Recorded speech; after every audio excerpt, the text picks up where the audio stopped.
بەڵێ ئەمڕۆ 15 تاقیکردنەوەکانی پۆلی 12 بە هەر سێ بەشەکەیەوە دەستی پێکرد لە سەرتاسەری کوردستانە و ئەوەی کە پێویستە ئاماژەی پێ بدرێ بە پێی ڕێکار و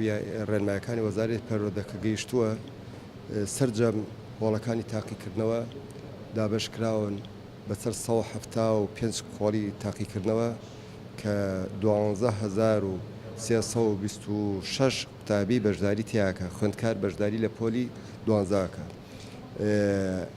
ئیمڕۆ سەردانی چە قوتابخانە خوێندگایەکمان کرد لەوانە قوتابخانەی یا خوێندگای خاڵە جوتیار لە ئەواڵ کارە یاسایەکان و ڕێنمایەکان بە پێی پێویست جێبەجێ کراوە، بەڵام ئێمە هەستمان کرد کە هەندێک چاودێر هەیە کە نەهاتوە تا ئێستا ئەوش پێویستە کە بەڕاستی پابند من لە کاتی دەوامی تاقیکردنەوەکانە، چونکە ئەمە ڕەنجی ساڵێکی قوتابی خوێندکار و مامۆستا و هەموو وەزارەتی پەروەردەیە پێویستە پابند بۆ ڕێنمایانەوە. پاشان ئامێری دژەی پەخشی مۆبایل کە پێشتر ئەبوای بەڕاستی بگەیشتایەتە پەروەردەکان و دابشکرای، بەڵام ئەمڕۆ داهاتووە و ئێستا من لەم هۆڵم تا ئێستا نەهاتۆتە ئێرە. ئەویش ئەگەڕێتەوە بۆ ئەوەی کە ئەمڕۆ وەرگیراوە لە بەڕێوەبەرەتی گشتی ئەبێ ئێمە بچینەوە دوای ئەمە بۆ ڕۆژانی داهاتوو دابەشیکەینەوە بەسەر هۆڵەکانە. سپاس بۆ دایرەی کارەبا و هەروەها بەڕێوەبەرەتی